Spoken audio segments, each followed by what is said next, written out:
저는 오늘 그 사회를 맡은 박재진 변호사라고 합니다. 네, 플러싱에서 이민 변호사로 활동하고 있고요. 또 시민참여센터의 스태프 어토니로 또 일을 해왔습니다. 네, 오늘 그 주제가 다카 청소년 서류 미비 청소년 추방유예의 운명과 또 이민 정책의 방향에 대해서 오늘 좀 그렇게 좀 부드러운 분위기로 오늘 토크쇼 형식으로 오늘 한번 진행을 한번 해보도록 하겠습니다. 오늘 이 방송이 페이스북 라이브 또 일반 방송 또 유튜브도 이렇게 녹음을 해서 여러분들 많이 녹화를 해서 보시는 분들이 계실 텐데요. 오늘 이야기 가급적 이게 일주일도 안 되었습니다. 트럼프 행정부가 이거를 폐지하겠다라고 발표한 게요. 앞으로 6개월 남짓 남았습니다. 오늘 이 행사가 앞으로 우리 한인 사회를 조직하는데 중요한 역할을 할 수 있었으면 합니다. 그래서 이 이슈를 전혀 모르시는 분들도 아실 수 있도록, 여기 앉아 계신 분들은 다 이해하시고 하시겠지만 다 알고 계신 내용일지라도 저희가 오늘 이 시청자 되시는 분들의 눈높이에 맞춰서 또 한번 이 프로그램을 진행할 예정입니다. 네, 자, 우리 첫 번째 발제자는 우리 최영수 변호사님이십니다. 최영수 변호사님은 이민 전문 변호사시고요. 시민참여센터의 이사장으로 봉사하고 계시고 또 요즘 그 이민자 보호교회로 활동을 열심히 하고 계십니다. 해주실 내용은 트럼프 행정부의 이민 정책에 관련해서 소개를 좀 해드리도록 하겠습니다. 우리 최영수 변호사님 큰 박수로 좀 맞이해 주시기 바랍니다. 오늘 저희가 나온 이유는 트럼프 행정부에서 며칠 전에 다카라는 그 청소년 신분이 없는 청소년들의 그 보호막이 되었던 다카 프로그램을 폐지하면서 저희가 시기적절하게 이 자리를 마련한 것입니다. 저희가 2월 달에 오픈 포럼 1회 때 저희 시민참여센터 변호사 8분이 나와가지고 그때 행정명령이 발표됐죠. 1월 달에 1월 25일과 27일이 있습니다만은, 그리고 한 달 되기 전에 저희가 이 자리에서 저희가 앞으로 어떻게 이 행정명령이 전개될 것인가에 대해서 말씀을 드렸었습니다. 지금 몇 달이 지났죠. 그래서 제가 가만히 이렇게 돌아보니까 그때 저희들이 발표했던 그 발제 내용이 지금 다 시행이 되고 있다, 이렇게 말씀드리고 싶습니다. 무엇보다도 우리가 이민국을 얘기를 할 때, 저도 이민 변호사입니다만은 사실은 굉장히 안타까운 부분이 많았어요. 이민국 하면은 서류를 분실해 가지고 뭐 1년 걸릴 게 2년 걸리지도 그런 것도 있고요. 그다음에 보충 서류를 내지 말아야 하는데 또 보충 서류를 내 가지고 변호사도 그렇고 그다음에 의뢰인들도 너무 힘들게 하는 경우가 너무 많았습니다. 인터뷰를 가면은 쓸데없는 거를, 법적인 것도 아닌데 이렇게 책을 잡아가지고 그 인터뷰 하시는 우리 이민자들을 고생시키는 뭐 그런 여러 가지 어떻게 보면 좋지 않는 그런 행정기관의 어떤 행정행위를 봤었는데, 이 이민 정책에 관해서는 이 트럼프 행정부가 너무도 잘 일을 합니다. 그것부터 일단 말씀드리고 싶고요. 그래서 저희가 1월 달부터 트럼프 행정부에서 이민 정책을 강화했는데 그것이 산발적으로 이렇게 쭉 나오더라고요. 그래서 제가 과연 이 행정부에서 어떤 양태를 가지고 이러한 집행을 하고 있는지를 한눈에 보기 좋게 한번 정리를 해보면 좋겠다, 막 그런 생각으로 제가 이게 차트를 하나 만들었습니다. 여러분 한번 보세요.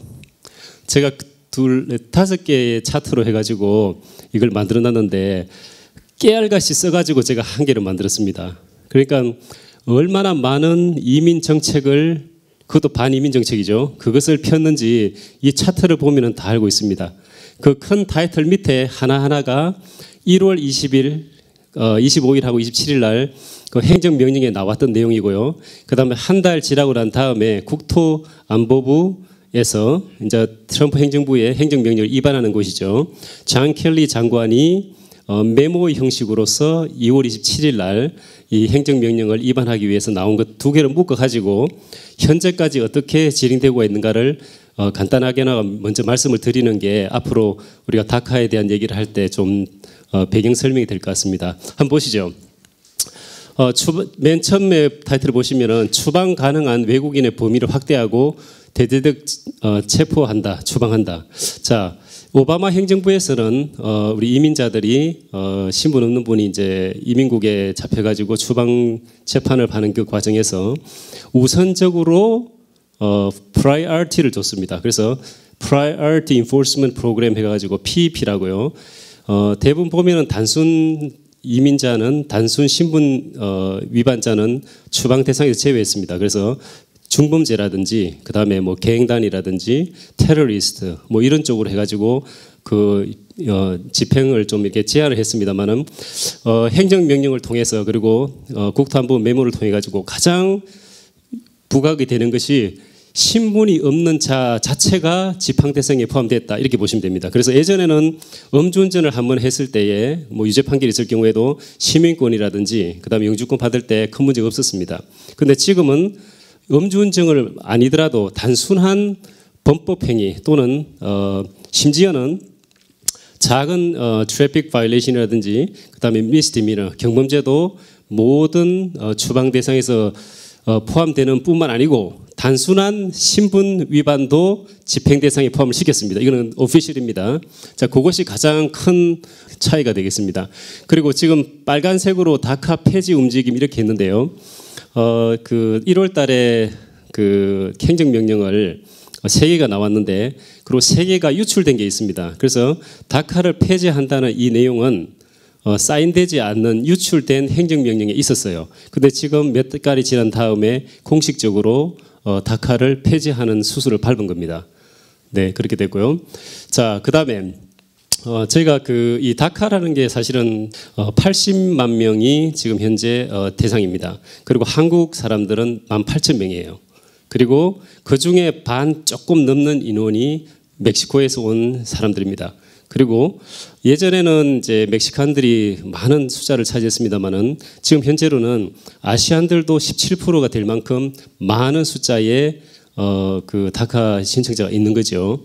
이것이 이웃 나라 멕시코의 일이 절대 아닙니다. 그리고 우리 이웃의 일이고 그리고 내 일이고 그리고 이분들이 실제적으로 우리 플러싱에 살 때 이 반이민 정책 때문에 너무도 많은 영향을 받고 있고요. 실제 비즈니스도 줄어들고 그다음에 노동력도 딸리고 그리고 여행도 오지 않고 유학생도 줄어들고 그래서 이 집행을 하는데 만약에 제 소견입니다만은 3, 4년 정도 계속 이런 분위기로 간다 그러면은 그 플러싱 노던 블러바드의 트래픽이 반으로 줄어들 거라고 생각합니다. 그래서 굉장히 심각한 그런 위치에 있다는 거고요. 자, 트럼프 대통령이 여러 가지 정책을 펴지만은 지금 그게 반작용으로 의회를 중심으로 해가지고 다카 청소년들한테 영주권을 주는 제도가 지금 그 법안이 지금 상정이 되고 있습니다. 그래서 그것도 나중에 구체적으로 하겠습니다.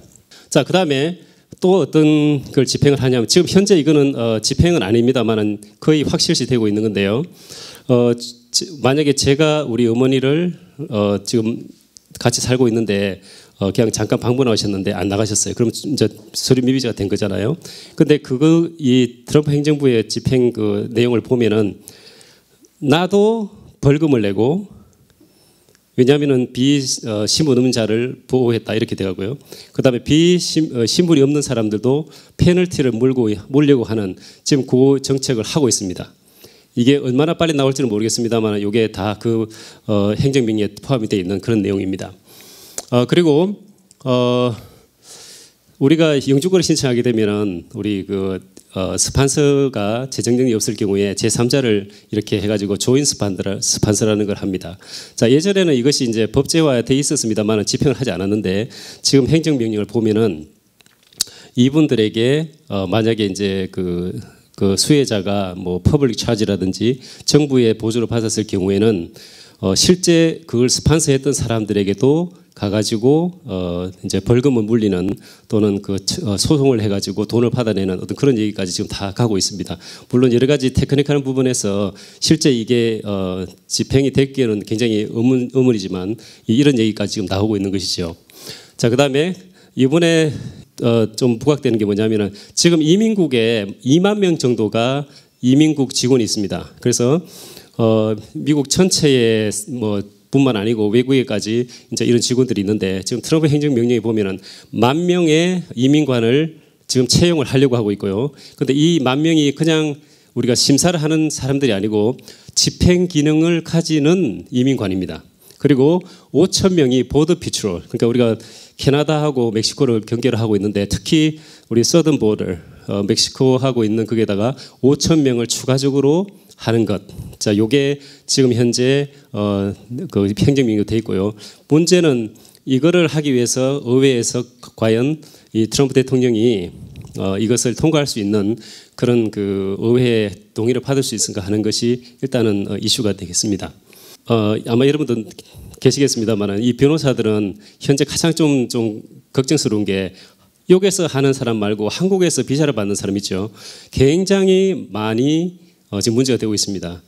우리가 이민자입니다만은 비자가 있어 들어오겠죠. 그런데 이 모든 스탠다드를 높여놨기 때문에 앞으로 이민 자체가 비이민도 마찬가지고요. 많이 줄어들 거라고 그렇게 생각이 됩니다. 두 번째, 불법적 입국 및 비자 발급 요건의 강화. 우리가 늘 지금 가장 문제가 되는 게 제가 2,200마일인가요? 그 보드가 있는데 거기에 전체에 벽을 쌓는다는 겁니다. 요 트럼프 행정부에서 예전에 우리가 의회에서 통과했던 요 법상의 어떤 그런 내용들을 지금 위반하려고 지금 노비를 하고 있고 그다음에 의회에서도 이것이 앞으로 굉장히 쟁점이 되어서 논의가 될 것으로 보입니다. 그리고 실제 난민이라든지 그다음에 망명 그다음에 그런 분들의 심사가 강화됐고요. 그다음에 뭐 어째도 이 잡힌 사람들을 빨리 처방해내는 어떤 신속한 방법 그런 것들을 최대한도로 정부의 힘을 모아가지고 하려고 합니다. 그래서 여러 가지 그런 방법이 있겠습니다만은 그 국경에다가 이민관도 이민 저지도 많이 만들고요. 그다음에 퍼실리티도 만들고 그다음에 그 뭐 화상으로 해가지고 잡힌 사람을 빨리 추방시키는 그런 신속한 추방 대책도 지금 다 마련되어 있습니다. 그리고 뭐 대표적으로는 6개 국가 그 무슬림 밴이라고 그러죠. 지금 대부분에 올라가서 지금 재판을 기다리고 있습니다만은 그것도 지금 실제적으로 시행이 되고 있습니다. 그리고 우리가 가장 눈여겨봐야 될 게 비자 문제입니다. 우리가 이게 학생으로 오신 분들 뭐 취업 비자 다 있겠습니다만은 여기 보시면은 학생 비자, 투자 비자, 그다음에 전문직 취업 비자, 관광 비자, 그다음에 학생 비자 중에서 노동 카드, OPT. 자, 이 내용을 굉장히 지금 강화시키고 있어요.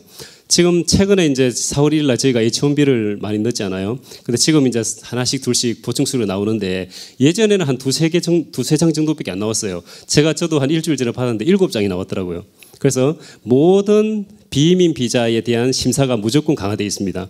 예, 그래서 그것도 지금 바뀐 문제고요. 그리고 한국에서 대사관에서 비자 인터뷰를 할 때 무비자, 그러니까 무면허, 그러니까 면접을 하지 않는 그런 제도가 다 없어졌습니다. 옛날에는 큰 회사라든지 URP라고 그래가지고 학교에서 추천한 사람에 대해서는 뭐 가끔 면접도 해주고 그랬는데 지금 다 폐지를 했습니다. 그래서 모든 비자는 인터뷰를 원칙적으로 하는 거로 바뀌었죠. 자, 그 다음에 보시면은 그 expedited removal이라는 게 사실은 제가 가장 걱정스러워하는 겁니다. 이 트럼프 행정부에서 이거를 하는 것 중에서 보통은 이제 보드에서 잡히면 100마일 정도 그리고 2주 정도 또는 그 이하로 머무르실 경우에는 재판을 거치지 않고 약식으로 내쫓는 그것을 expedited removal이라고 합니다. 지금 우리 그 행정명령이나 지금 디파트먼트 메모에 보면은 지금 그 관보에 게재를 해서 시행을 하려고 하는 바로 그 찰나에 있거든요.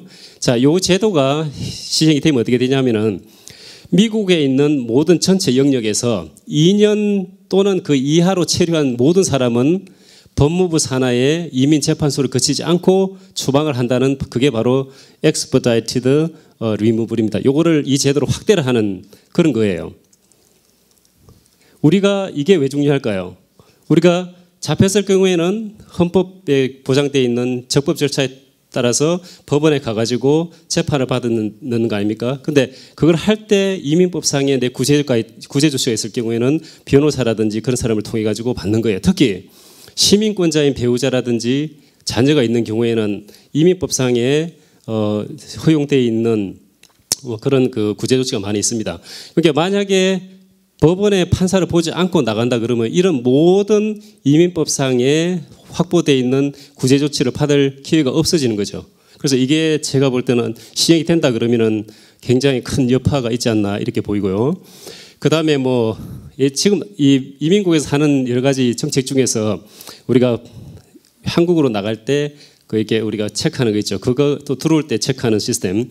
그거를 우리 Entry Exit Tracking 시스템이라 하는데 아직까지도 완비가 안 됐어요. 이걸 뭐 몇십 년 전부터 했는데 자 이것도 완비를 한다고 지금 지금 제도화 하려고 하고 있고요.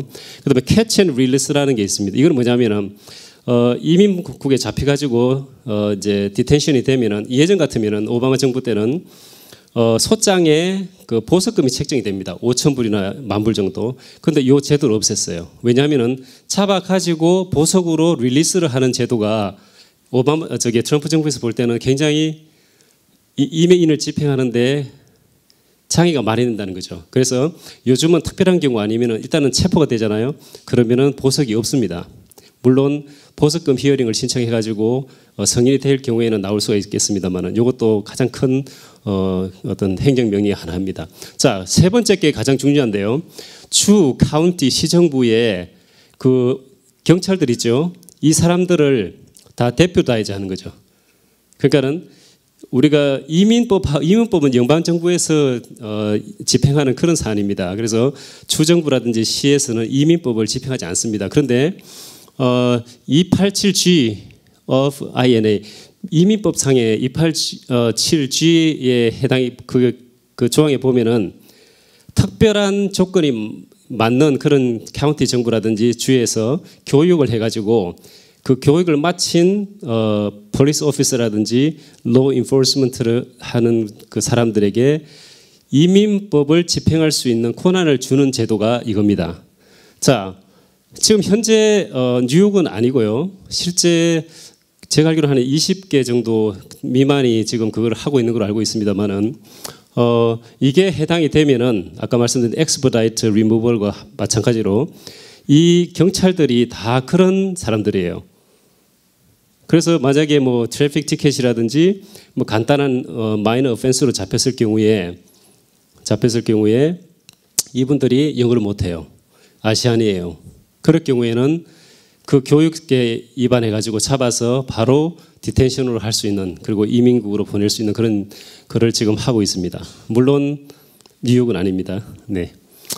그리고 예전에는 오바마 행정부의 때는 잡히더라도 이제 뭐 큰 범죄가 없다든지 그럴 경우에 그 이민 검사가 그 사정을 보고서 추방 재판을 면제를 해주고 하는 그런 게 있습니다. 그걸 prosecutorial discretion이라고 하는데 그 제도를 자체를 없앴습니다. 네, 그래서 추방 재판을 해보낸 분들의 여러 가지 어떤 법적인 구제도 굉장히 줄어들었다. 뭐 그렇게 이해하시면 되고요. 트럼프 행정부에서는 이민자 보호 도시, 그리고 우리가 sanctuary city, 뭐 sanctuary state 이렇게 얘기를 합니다. 뉴욕 시티도 자랑스럽게도 sanctuary city죠. 뭐 시애틀이라든지 시카고라든지 뭐 LA라든지 한인 그 이민자들이 많은 곳은 다 합니다. 지금 이민자 중에서 합법적인 신분이 없으신 분들이 11 밀리언이에요. 1,100만 명이 되고요. 그 중에 50%가 정도가 멕시칸들입니다. 네, 그런데 그 중에 60%가 큰 도시에 있어요. 캘리포니아라든지 뉴욕이라든지 텍사스라든지 일리노이즈라든지 플로리다 이 5개 주에 이렇게 포섭이 되어 있거든요. 그 뭐 아시다시피 캘리포니아라든지 뉴욕 같은 경우는 생츄어리 스테이트지만은 그 외에 텍사스 같은 경우는 완전히 반이민 스테이트예요. 그래서 여러 가지 문제가 많았죠. 그 보시면 SB4라고 하는 그 텍사스에서 통과한 법인데요. 물론 9월 1일 날 그게 그 판사가 판결을 내려가지고 일단 스탑을 시켰습니다만은 내용은 뭐냐면은 그 행정부에 있는 경찰이라든지 그런 공무원들이 이민법을 위반한 경우 위반한다는 의미는 뭐냐면은 뭐 저 연방에서 이민국에서 디테인을 보내가지고 이 사람들을 홀드를 해라 48시간 안에 그걸 안 하잖아요. 그러면은 그 공무원이지만은 그 법에 어겼기 때문에 페널티를 주는 그런 겁니다. 물론 이게 지금 블락이 되어 있기는 합니다만은 아주 치밀하고 아주 끈질기게 이 모든 스테이트에 있는 공무원들을 묶는 그런 작업도 지금 차곡차곡 하고 있는 그런 상태에 있습니다. 자, 그리고 이런 이민자를 보호하는 도시라든지 주에서는 연방에서 주는 모든 펀드를 다 이제 디펀딩 하고요. 그 다음에 실제적으로 어떤 펀드가 그 스테이트에 가는지를 다 조사를 시킵니다. 그래서 그것을 충분히 고려를 해가지고 이민국 집행에 있어서 도움을 주지 않는 그런 주라든지 시는 페널티를 주는 그런 정책을 지금 하고 있는 것입니다. 그리고 마지막으로 보겠습니다. 우리가 지금까지 제가 말씀드린 것은 신분이 없으신 분만 얘기를 했는데 지금 이 행정부는 10년 내에 2027년까지 이민자의 반을 줄이려고 합니다. 지금 현재 100만 명이 이 쿼타거든요. 이것을 반으로 줄이는 절차가 지금 진행이 되고 있는데 그걸 레이즈 액트라는 겁니다. 그래서 이것도 이제 의회에서 많이 공방이 있을 거로 그렇게 보입니다. 그래서 이 법이 통과하면은 우리가 뭐 시민권자의 배우자, 시민권자의 형제자매 그래서 캐러고리가 많이 있는데 시민권자의 미혼 자녀하고 배우자까지만 가족 이민을 받습니다. 아시겠죠? 그래서 혹시 그 외에 캐러고에 있으신 분들은 영주권을 신청하는 것을 좀 알아봐야 되는 어떤 그런 우리가 기로에 있을지도 모르겠어요. 그리고 그래서 만약에 50%를 줄인다 그러면은 여기에서 있는 신분이 없으신 분들은 빨리 내쫓고 그 다음에 합법적으로 이민도 줄이고 그러면 우리 한인 사회가 직면할 수 있는 그런 여러분들이 수학을 도입하지 않더라도 잘할 수 있을 거라 보입니다. 그래서 간단하게 지금 행정부에서 어떻게 추진하고 있는가 하는 것에 대해서 같이 말씀드렸는데요. 실제 우리가 피부로 느끼는 그 이상으로 치밀하고 광범위하고 그리고 의회를 상대로 굉장히 전략적으로 지금 접근하고 있다는 것이죠. 우리가 조금 더 거리로 나가고 그리고 이렇게 모이고 그리고 한 번 더 정부 정책에 대해서 확인하고 요구하고 그리고 방문하고 그리고 함께 할 수 있는 그런 자리를 꼭 만들고요. 앞으로 그런 것들을 우리 한인사회에서 보기를 희망하면서 발제 마치겠습니다. 감사합니다. 이 내용 보니까 우리 다카 폐지하는 내용 수많은 반이민 이슈 어젠다 중에 한 가지일 뿐입니다. 우리가 이거 잘 막지 않으면 더 큰 파도가 또 저희 한인 사회, 우리 이민 사회를 칠 것이다라는 중대한 경고를 주시는 것 같습니다. 자, 우리 다음 발제자 되시는 분은요, 차주범 저기 민권센터 선임 컨설턴트로 계시고요. 우리 이번에 다카 폐지 발표한 것 그리고 그것에 대한 향후 전망 또 우리가 무엇을 할 것인가에 대한 아주 광범위한 우리 대책안에 대해서 발표를 해주시겠습니다. 우리 차주범 선임 컨설턴트님, 큰 박수로 맞이해 주십시오. 네, 안녕하십니까. 방금 소개받은 민권센터에서 일하는 차주범입니다. 2012년 6월 15일에 오바마 대통령이 로즈가든에서 다카를 발표했을 때 비록 그 합법 영구적인 항구적인 그 이민 신분은 주어지지 않지만 추방으로부터 자유롭고 그리고 또 노동 허가증을 부여받아서 합법적으로 일할 수 있는 길이 열렸습니다. 그리고 불과 일주일도 지나지 않은 지난 9월 5일에 드리머들의 꿈이 무너졌습니다. 저는 민권센터에서 활동하면서 수많은 집회 또 우리 한국에서 흔히 표현하는 데모를 나갔었습니다. 제가 데모 현장에서 2번 울었습니다. 한 번은 2012년에 울었는데요. 그때 2012년에 그 다카를 통해서 민권센터를 만났던 우리 드리머 활동가가 어느 집회 현장에서 자기의 스토리를 얘기할 때 그때 제가 한번 울었고 지난 9월 5일 날 우리 또 드리머 직원 친구들과 함께 울었습니다. 그렇지만 여러분에게 분명히 말씀드리고 싶은 것은 지금 이 시점에서 우리는 그 오늘의 당면한 고통을 내일의 투지로 전환해서 함께 싸워 나가야 된다는 것입니다. 사실 제가 오늘 여러분에게 드리고 싶은 말씀은 3초짜리로 간단하게 정리할 수 있습니다. 함께 싸우자입니다.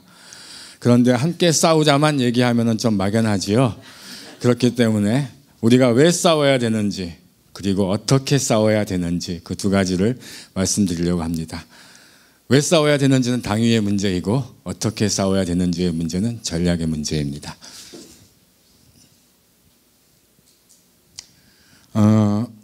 다카 폐지까지의 경과를 잠깐 간략하게 말씀드리겠습니다.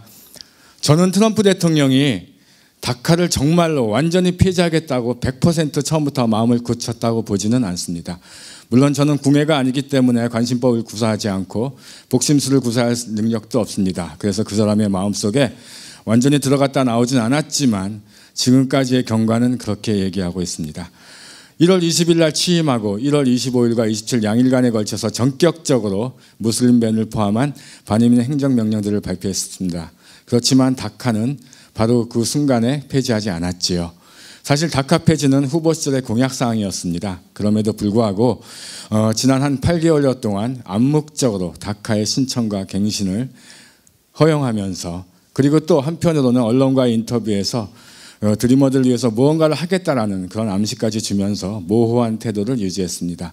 그러나 지난 6월 말을 기점으로 상황이 바뀌었죠. 텍사스를 비롯한 10개 주의 검찰총장들이 공식 서한을 보내서 다카를 폐지하지 않으면 9월 5일까지 다카를 폐지하지 않으면 법률소송까지 불사하겠다고 했습니다. 결국 트럼프 대통령은 그동안 다카에 대해서 모호한 입장을 계속 견지해 왔으나 그 반이민 세력들에게 멱살을 잡혔습니다. 그러면서 그들이 제시한 데드라인이었던 지난 9월 5일에 어쩔 수 없는 정치적 선택을 했습니다. 전격적인 다카 전면 폐지가 아니라 대단히 정치적인 선택을 했습니다. 사실상 그 다카는 우리 드리머들에게 그 삶의 새로운 희망을 주는 대단히 좋은 정책인 것은 분명합니다. 그렇지만 현재의 붕괴된 이민 시스템을 완전히 해결할 수 있는 근원적인 해결책은 절대로 되지 못합니다. 다카의 내용은 잘 아시는 것처럼 2년간 유효한 노동허가증을 발급하고 또 추방으로부터 자유롭게 해주는 것입니다. 그러나 항구적인 합법 이민 신분을 부여하진 않습니다. 미국에서 이민개혁의 이슈가 처음 등장한 것이 1990년대 말입니다. 당시에 네프타 시대가 열리면서 어떤 방식으로든지 그 미국에서 이민 시스템은 개혁될 수밖에 없는 환경이었습니다. 그러나 불행하게도 2001년에 9.11 테러가 발생하면서 모든 이민개혁 논의는 중단되고 오히려 그 시점부터 여러 가지 반이민 정책과 반이민적인 그런 움직임들이 더욱 강화되어 왔습니다. 그런데 지난 20여 년간의 그 경험이 저희에게 얘기해 주는 것은 소위 말하는 피스물 어프로치, 이민 시스템의 부분만을 손질하는 것은 절대로 현재의 붕괴된 이민 시스템을 개혁할 수 없다는 것입니다. 역시 문제는 포괄적 이민개혁입니다. 1992년도에 빌 클린턴 당시 민주당 대통령 후보가 나왔을 때 유명한 선거구를 남겼습니다. It's economy stupid. 문제는 경제야 바보야. 뭐 그런 이제 그 선거구를 내세웠는데 저는 현재 그 공화당과 민주당 의원들에게 이렇게 얘기하고 싶습니다. It's immigration reform stupid. 문제는 이민개혁이다. 그렇게 말하고 싶습니다. 이제 우리 모두는 솔직해져야 됩니다. 이거 사실은 공화당 의원들도 알고 민주당 의원들도 알고 이민 문제에 대해서 조금이라도 관심 있는 사람들은 모두가 다 알고 있는 진실입니다. 우리가 진실 앞에 솔직해져야 됩니다. 이민개혁, 포괄적 이민개혁 없이는 현재의 붕괴된 이민 시스템을 완전히 개혁할 수 없습니다. 사실 따지고 보면 다카는 2년짜리 그런 그 미봉책이었습니다. 다카 역시도 피스물 어프로치였습니다. 오바마 대통령은 2008년 취임 당시 취임 후 100일 안에 이민개혁을 추진하겠다고 공약했습니다. 안타깝게도 그 공약은 이루어지지 못했습니다. 그리고 두 번째 재선 선거를 앞둔 2012년에 전격적으로 6월 15일에 다카의 시행을 발표하고 USCIS가 2달간의 준비기간을 거쳐서 8월 15일부터 다카를 시행하기 시작했습니다. 그래서 저는 이렇게 규정하고 싶습니다. 현 상황은 분명히 위기입니다. 그런데 여러분 아시는 것처럼 위기란 말은 위험과 기회의 합성어입니다. 지금은 분명히 위험한 상황입니다. 우리 드리머들의 삶이 정말 백척간두에 섰습니다. 그렇지만 또한 기회이기도 합니다. 제가 왜 기회라고 말씀드리냐면 트럼프 대통령이 다카를 폐지하면서 매우 정치적인 선택을 했기 때문입니다. 그것은 6개월의 유예기간입니다. 다시 그러면서 그 의회의 공을 떠넘겼습니다. 그러니까 트럼프 대통령으로서는 다카를 완전 전격적으로 철폐하고 이민자 커뮤니티를 완전히 무시하는 방식이 아니라 의회로 하여금 법제화를 할 수 있는 어떤 공간을 정치적으로 열어준 것입니다. 저는 이제 새로운 싸움이 새로운 장으로 접어들었다고 생각합니다. 이제는 더 이상 다카만의 문제가 아니라고 생각합니다. 우리가 지난 20여 년 동안 성취하려고 했으나 번번이 좌절됐던 그 이민개혁을 가지고서 이제는 정말로 싸워야 될 시점이라고 생각합니다. 바로 이민자 커뮤니티의 정치력이 최대한 발휘되어야 하는 시점입니다. 이제는 싸움의 판을 좀 넓혀야 됩니다. 그러니까 9월 5일 이전까지는 우리의 구호는 디펜드 다카였습니다. 다카를 지키자. 이제는 그것을 넘어서야 됩니다. 기술적으로도 이제 다카를 지키는 건 힘들어졌습니다. 트럼프 대통령이 어느 날 갑자기 일어나서 회개해서 내가 뭔가를 굉장히 잘못했구나. 그러고 다카를 다시 하겠다고 발표하지 않는 한은 디펜드 다카라는 그런 구호는 정치적인 효용성이 떨어졌습니다.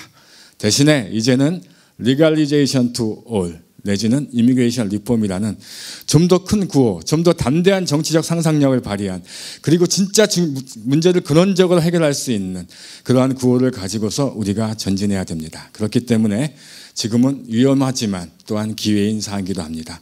싸움의 장이 새롭게 크게 열렸습니다. 여러분 적대로 기죽지 마시고요. 함께 계속 싸웠으면 좋겠습니다. 정치적 기회의 장이 열렸다는 것은 제가 근거 없이 구호적으로 말씀드리는 것은 아닙니다.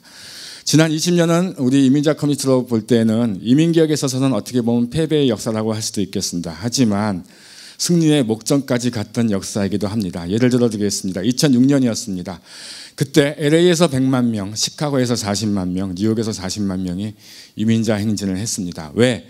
2005년 12월 달에 연방 하원에서 당시에 역사상 가장 극악한 반이민 법안이라고 평가받았던 법안이 하나 통과되었습니다. 제임스 센센브레너 당시 하원 법사위원장과 우리에게도 친숙하죠. 롱아일랜드의 지역구를 가진 피터 킹 의원이 같이 공동 발의했던 바로 그 법안입니다. 그 법안의 내용이 바로 지금 트럼프 행정부가 하려고 했던 이민정책의 방향과 비슷합니다.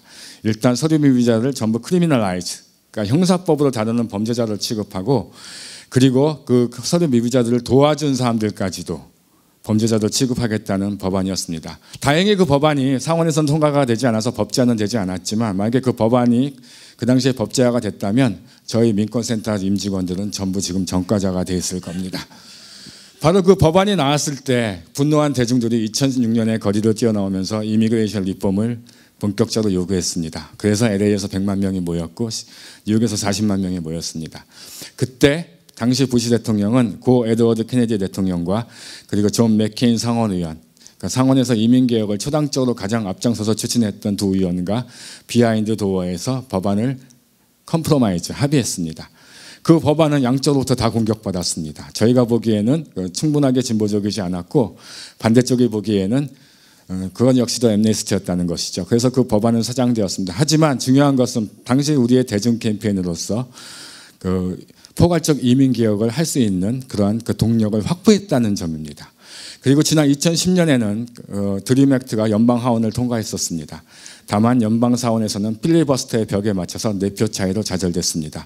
지난 20년은 분명히 우리에게는 전체적으로 보면 패배의 역사입니다. 하지만 우리의 대중 캠페인으로서 승리의 목전까지 갔었던, 바로 승리할 수 있었던 그런 활동의 경험도 축적한 세월이었습니다. 이제 싸움의 장이 열렸습니다. 여러분 함께 싸웁시다. 감사합니다. 제가 이 두 분들 발제 이야기 들으면서 이제 제가 아까 처음에 말씀드렸죠. 이게 우리 여기 계신 분들은 다 물론 다 아실 만한 내용들이지만 이 방송을 통해서 접하시는 분들이나 유튜브나 페이스북을 통해서 보시는 분들 중엔 아무것도 모르시는 분들도 있을 거라고 생각을 합니다. 그것 때문에 제가 한번 좀 눈높이를 낮춰서 질문을 먼저 던지겠습니다. 사실 우리 차지범 선임 컨설턴트님께서 말씀을 하셨는데 우리가 왜 싸우는가, 어떻게 싸울 건가에 대해 얘기를 했는데 왜 싸우는가? 이거 우리 감성만으로는 싸울 수 없습니다. 또 이성도 있어야 돼요. 네, 그리고 우리가 의원들을 만나든지 아니면 아무것도 모르는 사람들을 딱 만났을 때 그 사람을 우리가 어떻게 설득해야 될까요? 우리가 왜 다카, 또 우리 주이머들을 우리가 왜 구제를 해야 될까요? 그리고 한번 그거에 대해서 간단하게 좀 설명 좀 해주실 수 있을까요? 네, 사실 그 드림 액트가 처음 나왔던 것이 2001년입니다. 그 당시에 그 전체 서류미비자 1,100만 명으로 추산되는 그 서류미비자들 구제 법안의 추진이 너무 힘들었기 때문에 일단은 그 소위 말해서 부모 따라 미국에 온 죄밖에 없는 드리머들이라도 먼저 그 구제해야 되지 않겠냐라는 이제 그러한 그 아이디어로 그 드림액트가 2001년에 처음 그 연방 상원에 상정되면서 지금까지도 계속 상정과 법제화 실패가 반복되어 왔습니다.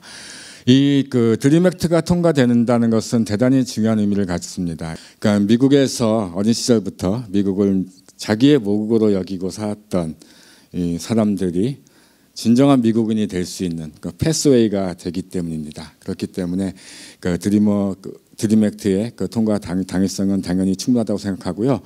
그 다카가 2012년부터 시행된 이래로 지금까지 한 5년째 지금 시행되고 있고 2012년에 바로 그 취득을 했던 친구들은 그동안 2번 갱신을 했습니다. 저희 민권센터가 2012년부터 지금까지 한 1,200분 정도 그 이니셜 신청과 그 리뉴얼 갱신을 도와드렸는데요. 그 다카를 그 지금까지 쭉 그 시행해 본 결과 굉장히 긍정적인 효과들이 많이 발생했습니다. 이 합법적으로 일을 하게 되면서 이 사람들이 그 중에는 이제 가족 부양을 일익을 담당하기도 하고 또 텍스페이어로서 연방과 주, 시에 대단히 긍정적인 또한 경제적 효과를 또 가져왔습니다.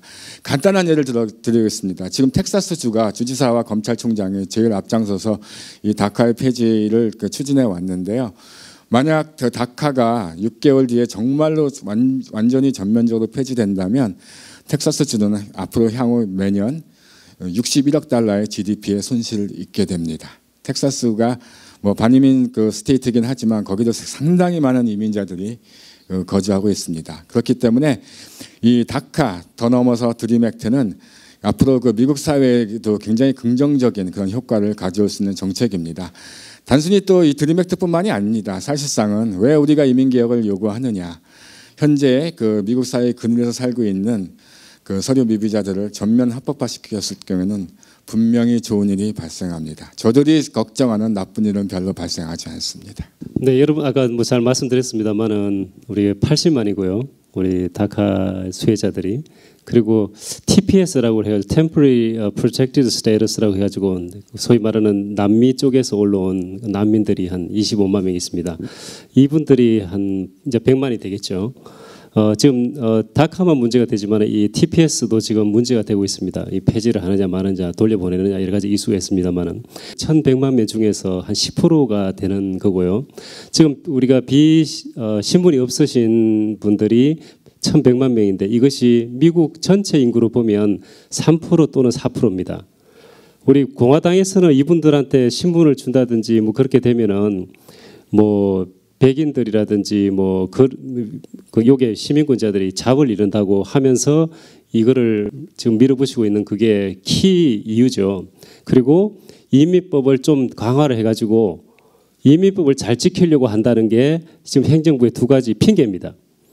그렇지만은 아까 말씀드린 대로 이 청소년들인데 이분들이 80만 명 중에서 평균적으로 내보면은 다 10살 미만에 왔어요. 그렇다고 그러면은 우리 애도 지금 중학교에 다닙니다만은 이 친구들은 국민학교부터 중학교, 고등학교, 대학교까지 학교 가면은 초회하잖아요. 그러면은 방송을 통해 가지고 국기에 대한 맹세까지 다 했습니다. 그게 한국의 맹세가 아니에요. 그 Pledge of Allegiance 그 하죠. 그걸 다 그 친구들 하고 있었어요. 그러니까 페이퍼만 없을 뿐이지 그 친구들 미국 사람들입니다. 그리고 우리 이웃이고요. 그런데 아까 말씀드린 행정부에서는 딱 두 가지 핑계 때문에 이 친구들을 범죄화시키고 그다음에 기본적으로 주었던 그 추방 명령 유예하고 그다음에 노동카드를 못 줄이게 하는 겁니다. 물론 의회에서 공을 떠넘겨 가지고 의회에서 좀 퍼머넌트한 그런 지위를 주라고 하지만은 결국 트럼프 행정부는 백악관을 중심으로 해가지고 백인 인종주의자들, 제가 뭐 너무 노골적으로 말하는지 모르겠습니다만은 왜 그렇게 하겠어요? 아까 제가 발제했던 그렇게 많은 집행들을 왜 하겠습니까? 그리고 그것이 취임하고 한 달도 안 돼가지고 1월 25일, 27일 날 발표를 했어요. 그러면 이 친구들은 벌써 선거하면서 다 계획을 짜놨던 겁니다.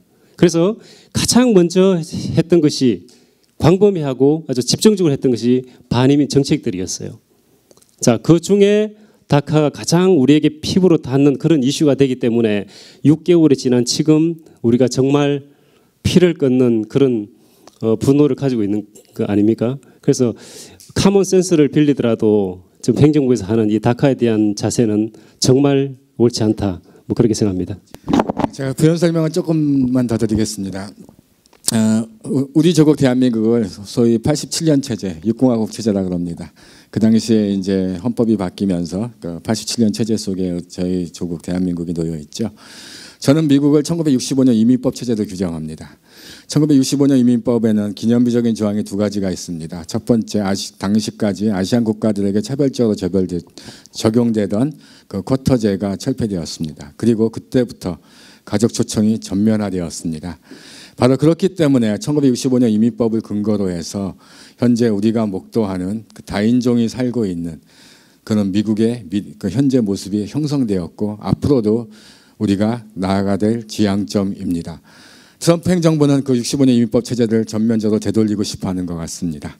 그렇기 때문에 처음에 제일 약한 고리인 서류 미비자에 대한 공격부터 시작하고 그리고 아까 그 최 변호사님께서도 언급해 주신 대로 합법 이민 숫자까지도 줄이면서 궁극적으로는 과거에 그 백인들만의 영광이 존재했던 그 국가로 다시 시계를 거꾸로 되돌리고 싶어하는 것 같습니다. 물론 대단히 바람스럽지 않은 방식이죠. 네, 감사합니다. 말씀 들으신 것처럼 경제적인 이유, 인도주의적인 이유, 또 여기 미국에서 교육받은 사실 우리 미국 세금으로 우리가 하는 세금, 미국 시민들이 난 세금으로 교육시킨 아주 훌륭한 청년들입니다. 고등학교 이상. 네. 여기 뉴욕시 고등학교 졸업률 혹시 아시는 분 계세요? 네. 올해 좀 올랐을지 모르겠네요. 60% 정도밖에 안 됩니다. 매년. 네. 고등학교 졸업하는 거 우리 한국 분들 너무 쉽게 생각하는데 그렇지 않습니다. 상당히 교육 받은 사람들이고, 네. 이런 젊은 훌륭한 청년들을 다 우리 내보낼 수 없죠. 네. 다 모이셔서 우리 함께 한번 이번 남은 6개월 동안에 우리가 왜 싸워야 되는지 여러 가지 이유들이 있을 겁니다. 한번 찾아보시고 또 우리 싸움의 대열에 합류해 주시면 감사하겠습니다. 자, 그다음 우리 또 질문. 제가 또 우리 오늘 얘기들이 발제가 이렇게 된 것 중에서 좀 빠져 있는 내용들이 좀 있는 것 같아요. 자, 의회가 우리 지금 공은 이걸 가기 전에 이걸 먼저 해야 되겠네요. 자, 트럼프가 우리 트럼프 행정부가 9월 5일 날 발표를 했습니다. 구체적으로 우리가 얘기를 했지만은 발표 내용이 뭔지에 대해서 잘 얘기를 안 한 것 같아요. 오늘 커버를 안 했던 것 같습니다. 짧게 한번 최영수 변호사님 간단하게 좀 요약 좀 해주시겠습니까? 네, 9월 5일 날 아까 말씀드렸듯이 공화당 성향 10개 주 검찰총장이 9월 5일까지 폐지를 안 하면 자기들 소송을 하겠다고 했죠. 그러니까 그날 맞춰가지고 트럼프 행정부에서 다카를 폐지한다는 걸 발표를 했습니다. 그것도 자기 입을 빌려서 하신 거 아니고 법무부 장관의 입을 빌려서 했습니다. 이 제프 세션이라는 법무부 장관은 그 드림 법안에 굉장히 반대를 했던 공화당 의원이었습니다. 자, 그 발표 내용은 다 이렇습니다. 우리가 지금 아까 말씀드린 두 번을 갱신했는데 한 5년, 4년 정도 됐습니다만은 9월 5일 기점으로 신규 다카는 받지 않습니다. 자, 그게 첫 번째고요. 그다음에 현재 그러면 갖고 있는 사람. 그게 9월 5일 기준으로 다카를 신청을 했든지 아니면 갱신을 한 사람들은 요거는 프로세싱을 해서 2년간의 성인이 날 경우에는 다카 수혜를 받을 수 있습니다. 그리고 내년 6개월 후입니다. 9월 5일자로 기준으로 6개월 후에 3월 5일까지 끝나는 다카 수혜자들은 반드시 10월 5일까지 접수를 꼭 하셔야 됩니다. 아니면은 2년간 수혜를 받을 수 없다는 거 반드시 기억하셔야 되고요. 그러면은 내년 3월 5일 이후에 이 본인이 신청했던 그 기간이 끝나는 사람은 어떻게 되느냐? 더 이상 갱신이 없습니다. 자, 그다음에 우리가 이 다카라는 것은 추방을 유예해주고 그다음에 노동카드를 신청하는 건데 그리고 부가적으로 있었던 게 여행 허가증을 발행을 했습니다. 그 공식적으로 9월 5일자부터 여행 허가를 발행하지 않습니다. 그리고 실제 9월 5일 기준으로 여행 허가 신청서를 해놨으면은 프로세싱을 하지 않고 피를 돌려드리는 그러니까 더 이상 여행 허가는 안 됩니다. 그리고 혹시 한국에 이제 나가서 여행 허가증 갖고 가신 분들은 이제 들어오는 때 문제가 있을 수 있다는 그런 뭐 우려를 합니다만은 결국은 이게 다카가 6개월 동안 유예를 받았기 때문에 들어오는데 문제가 되면 안 되겠죠. 그래서 걱정하지 마시고 일단 들어오시고요. 그렇게 좀 하시면 되겠습니다. 요게 발표했던 다카의 어떤 내용이 되겠습니다. 네, 감사합니다. 자, 그럼 우리 6개월 유예 기간 그 발표 내용 들으셨죠? 6개월 유예 기간 왜 줬을까? 네, 공을 의회로 차 넣었습니다. 네, 의회가 합법적인 해결책을 마련해 주길 바란다라는 메시지를 던졌어요. 자기가 없애겠다고 해놓고 그 유예 기간을 놓은 거 아주 고도의 정치적인 술수인 것 같습니다. 자, 그럼 6개월 의회 동안에 의회가 어떤 법안을 통과시킬 수 있을까요? 통과시킨다 그러면 어떤 거를 어떻게 통과시킬까요? 가능성이 있는지 한번 두 분 중에 네 말씀해 주시죠. 네. 한국말이 약간 서툴어가지고 제가 최대한 노력하겠습니다. 근데 지금 보게 되면은 일단 그 행정부랑 그다음에 입법부, 그 콩그레스라 그러죠. 지금 두 군데가 이제 그 공화당 위주로 이제 있습니다. 그래서 대통령도 이제 공화당 대통령, 그다음에 하원, 상원 둘 다 이제 공화당 그 성향이기 때문에 지금 솔직히 힘든 싸움이 될 겁니다. 솔직히 말씀드리자면요. 근데 그렇기 때문에 이제 우리가 포커스를 다카에만 그다음에 드림 액트만 하는 게 아니고 이제 그 이민 개혁으로 나가는, 왜냐면은 저희가 지금 10가지를 바란다고 해서 10가지를 다 얻을 수 있는 상황이 아닙니다. 정치적으로. 그래서 이제 컴프로마이즈 이런 것들을 해서 뭐 저희도 물론 이제 그런 거 계획을 잘 짜야죠. 왜냐면은 뭐 한 가지를 얻는다고 이제 두 가지를 잃는다 그러면 저희한테 그게 도움이 안 되는 거니까요.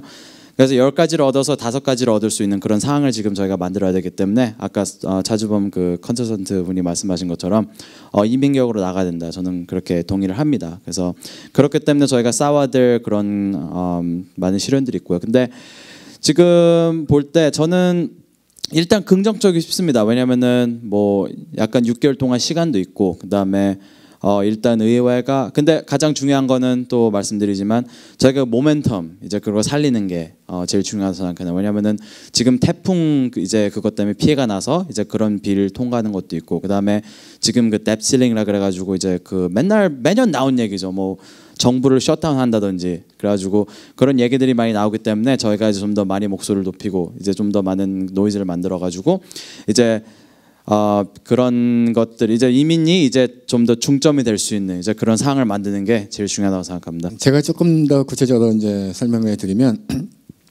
앞으로 향후 6개월간 저희들은 의회에서 몇 가지의 다른 움직임을 아마 목격하게 될 겁니다. 그러니까 첫 번째는 벌써부터 이제 그런 움직임이 있는데요. 그러니까 드림 액트 스탠드 얼론 빌, 그러니까 드림 액트를 그 단일 법안으로 상정해서 그러니까 드림 액트를 이제 통과시키는 거죠. 그런 이제 전략이 있을 수 있는데 그렇게만 될 수 있다면 굉장히 그 좋은 거죠. 다카는 2년짜리 행정명령으로서 그 합법 이민 신분을 부여해주지 못하는데 만약에 드림 액트가 통과된다면 우리 드리머들이 진정한 그 아메리칸으로서 살 수 있는 길이 활짝 열리겠죠. 그런데 그 드림 액트 스탠드 얼론 빌만 그 추진했을 경우에는 몇 가지 걱정거리도 있습니다. 왜냐하면은 지금 정정래 씨께서 말씀하신 대로 현재 의회 구도 그리고 현재 정치권 구도상 그러니까 합의가 되지 않는 법안은 아마도 통과되기 힘들 겁니다. 그런데 그 드림 액트만 단일 법안을 추진할 경우에는 쉽게 말해서 우리 쪽에서 주는 게 없이 우리가 얻고자 하는 것만 추진하게 되면은 그것을 아마 성취하는 것은 조금 힘들 수도 있고요. 그리고 또 하나 제 문제는 참 이 민주당의 계륵입니다. 계륵. 제가 보기에는 우리의 그 정치적 우군인 건 사실입니다. 정치의 우군인 건 사실이지만 언제나 그 이민 개혁에 대한 책임성, 본인들의 책임성 부재를 공화당의 존재에게 이렇게 그 익스큐즈를 주면서 확실하게 책임지는 모습을 지금까지 보여주지 못했습니다. 그런데 이 드림 액트 스탠드 얼론 빌로 단일 법안으로서 추진되는 형식만 취할 경우에는 어쩌면 이것이 민주당에게 다시 한번 알리바이를 제공하는 그러한 명분 측정용으로 이용될 수도 있다라는 저는 그런 정치적인 염려를 합니다. 아니면은 저의 개인적인 바람이기도 합니다만 제가 아까 발제에서도 말씀드렸습니다만 그 부분적인 그 미봉책으로서는 절대로 이민 시스템이 개혁될 수 없습니다. 서로 드림 액트가 통과되더라도 그것은 130만에서 170만 정도로 추산되는 대단히 한정된 파퓰레이션만 커버할 뿐입니다. 역시 한 800만 명 정도의 서리 미비자는 그대로 남게 되고 그 문제는 계속해서 그 우리 사회 그리고 미국 정치권의 커다란 과제로 남게 됩니다. 그렇기 때문에 이번에야말로 반이민 세력이 원하는 이민 개혁의 어떤 그 요구 조건들, 그리고 우리가 생각하는 이상적인 포괄적 이민 개혁의 요구 조건들, 거기에는 설미 비자 합법화, 향후의 그 비자 시스템 정비, 국경 수비 등 여러 가지 그 컴포넌트들이 그 포함될 겁니다. 이것을 전부 다 테이블 위에 올려놓고서 진정한 힘겨루기를 한번 해봤으면 좋겠습니다. 근데 바로 그 상황이 되기 위해서는 우리가 싸워야 됩니다. 그러니까 어게인 2006년이죠. 우리가 그 의원들에게 압력 활동도 하고 온라인 오프라인 서명 운동도 하고, 그리고 또 저는 이제 워싱턴 DC에서도 크게 한판 벌어질 것 같은데요. 그런 매시브 랠리도 하면서 우리가 정치적 동력을 최대한 확보해서 그 더 이상 다카의 문제가 아닌, 또 드림액트의 문제만도 아닌 그야말로 포괄적 이민 개혁안을 통해서 현재 이민 시스템을 근원적으로 개혁할 수 있도록 그런 모멘텀을 확보해 나가는 노력들, 그것이 정말 중요할 것 같습니다. 제가 부연 설명 한 가지 하겠습니다. 사실적으로 보면 이게 참 힘든 싸움인 것 같아요. 우리가 밖으로 나가고 하는 것도 말씀했습니다만, 의회의 입장에서만 보면 우리가 2001년도에 처음으로 딕 더번 의원께서 처음으로 드림 액트라는 걸 했는데요. 해마다 드림 액트가 나왔는데 이게 정말 꿈이었어요. 말 그대로 드림 액트입니다. 그리고 오바마 대통령이 8년 동안 집권했잖아요. 원년에 이민 개혁을 하겠다고 했는데 못했어요. 그리고 재선을 하실 때 다카 청소년들이 그리고 이민자들이 요구를 하고 거리에 나갔기 때문에 그것도 겨우 받은 겁니다. 이 다카라는 게. 그래서 현재 우리가 이런 것들을 본다 그러면은 8년간은 우리가 의회를 구성을 보면 지금은 상원 하원이 다 공화당이 다수입니다. 그런데 트럼프 대통령은 대통령이면서 의회에서도 민주당이 다수였어요. 양 하원이. 그래서 굉장히 어려운 싸움이 될 거라고 하지만은 한 가지 간과하지 말아야 될 거 이런 겁니다. 지금 다카를 폐지하고 드림 법안을 의회로 넘긴 것은 아까 제가 뒤에서 빽빽하게 썼던 그 집행 중에 가장 영리한 작전이에요. 무슨 얘기냐면 다카를 볼모로 해가지고 우리 청소년들을 볼모로 해가지고 이거를 바게닝 칩으로 합니다. 80만 명이 100만 명이기 때문에 그 서류 미비자의 10분의 1입니다만은, 그리고 우리가 반드시 영주권을 해줘야 되는 그런 집단입니다만은, 그렇다고 할지라도 그 바게닝 칩을 통과시키고 바게닝 칩으로 해서 드림 액트를 통과시키고 그 대가로서 아까 말씀드린 정말 말로 표현할 수 없는 치밀한 반이민 정책을 추진한다 그러면 우리는 그 싸움에서 저는 패배한다고 생각합니다. 그래서 항상 우리는 이 사실을 좀 견지를 하고 의회에서 하는 일에 대해서 간섭하고 해야 될 거로 그렇게 좀 했으면 좋겠습니다. 그러니까 제가 차마 그 바게닝 칩이란 단어를 사용하기가 뭐해서 사실은 그 말씀은 안 드렸는데 정확한 말씀이십니다. 사실은 우리 드리머들이 참 이 동네북 지금 취급을 당하게 생겼습니다.